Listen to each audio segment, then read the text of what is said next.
How you like that, Mr. A-list?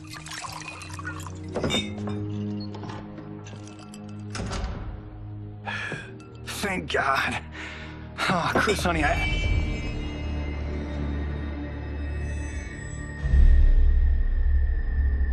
Where's my wife? What did you... Your wife left. She's fine. You will be too, if you cooperate.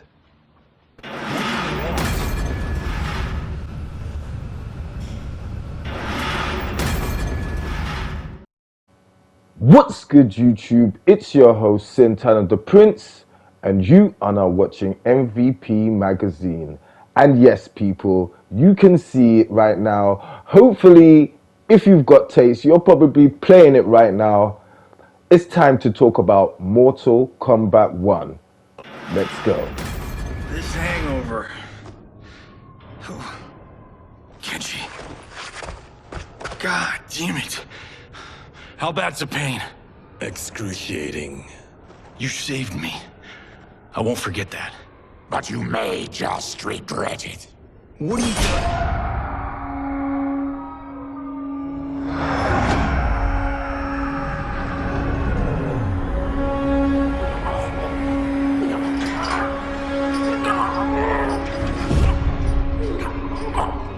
What in the... When did we take the left turn into survival horror? This sucks.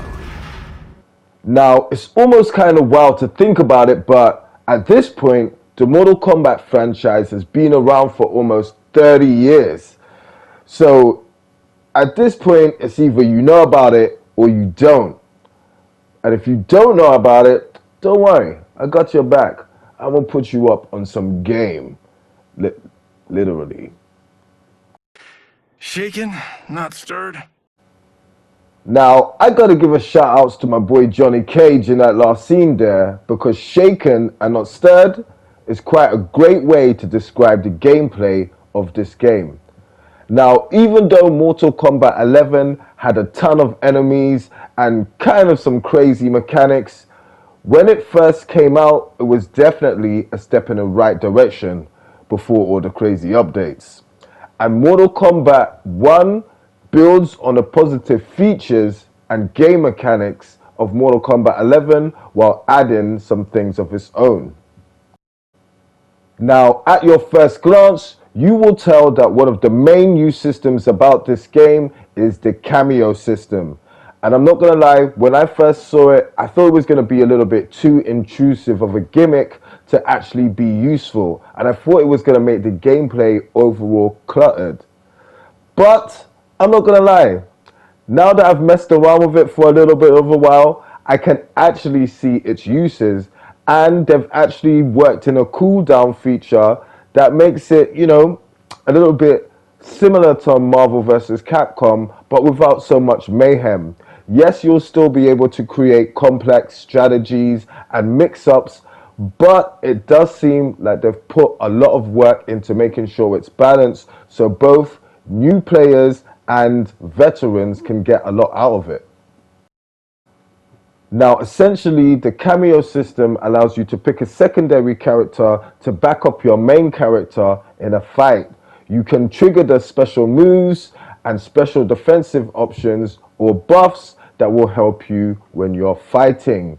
And this is a really cool concept that we've seen in other games, like obviously Marvel vs. Capcom, but they've incorporated it in this game. And, you know, it's kind of cool, I won't lie. Now, gameplay-wise, this is definitely the tightest Mortal Kombat has been in a long time. Maybe even since Mortal Kombat 9, to be honest. And that's only a good thing.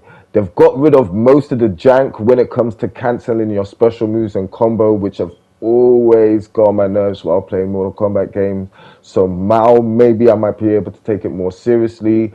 They've worked on the neutral and a footsie game, and it's overall more balanced, as well as being more engaging and less complicated for beginners to get into. So it's good to see they was able to do that without compromising the controls. Street Fighter, I'm looking at you. You know what I'm saying?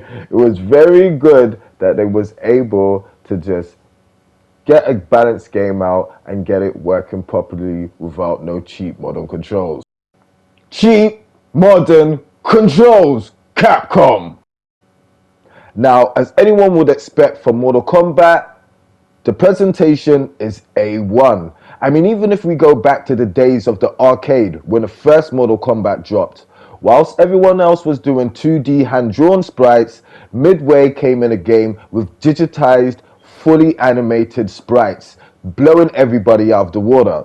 So it's nice to see that Mortal Kombat 1 remains consistent in that aspect, with beautifully detailed characters and very robust environments. Now, one thing I'm really happy about what they did with this game is that they actually went out on a limb. Now, usually we're used to seeing dark, gory, gritty environments, but I'm surprised that there's a lot more color, there's a lot more, rambunctiousness going on in these environments. And I'm really happy about that, to see a more juxtaposition between the more violent and brutal and beautiful aspects. And another thing that I think is really cool is that they've taken a lot of inspiration from Eastern culture. We've seen how the special forces have had their prominence and rise to dominance in the Mortal Kombat franchise, and I think it's really cool that we're getting to see more of the other characters take the forefront, and the fact that it's been done with passion. And I'm just really excited to see Mortal Kombat try something different and it come out positive. Congratulations, Raiden. For the tournament, you will need this.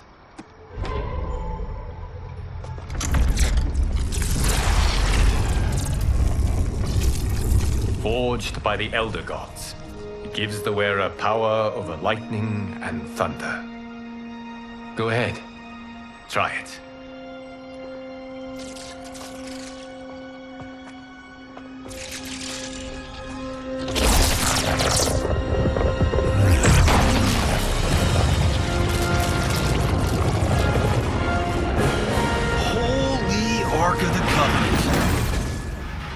And speaking of positive, I'm definitely keeping the same energy regarding the story.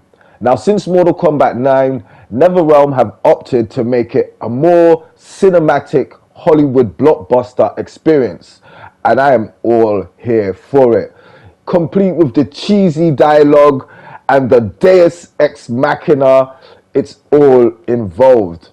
But this time, it seems that they've opted to go in a more kung fu westernized Hollywood thing. It's still got its big budget action movie tropes, but it's more centered on a more Eastern vibe. And if you've been following the story, you'll know it's because of the whole timeline being reset. Now, leading into this, I was definitely anticipating where it could go. And I'm not gonna lie, playing through it, I was not let down in an entirety. Me personally, I think that the ending could have been wrapped up a little bit more in a better way. But apart from that, I'm not gonna lie, I did have a blast playing it, and it didn't drag on like Mortal Kombat 11's. And as I said, it's like watching a huge, big budget Hollywood kung fu movie with your favorite Mortal Kombat characters. This one has been done so well. I'm actually thinking whenever they do Mortal Kombat movies in the future, they should just actually do this. Or whoever writes these scripts should definitely be behind writing those movies.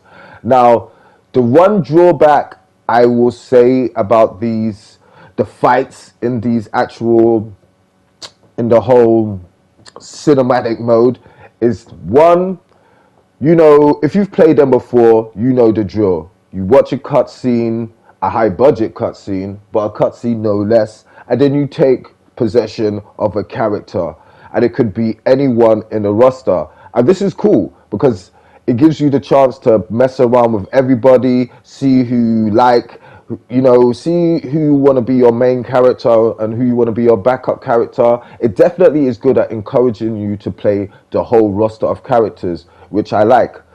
But I'm not sure if I'm a fan of the way it just throws you in there after the story and stuff. I'm like, at least give me a chance to practice. I do think they should have a way of incorporating you practicing a couple of combos or some special moves just before you get into a fight, so you get warmed up with each character. And I know it may seem like a little bit convoluted for a story aspect, but sometimes fights in a story happen for no reason. So you might as well get us acquainted to who you're going to want to play with.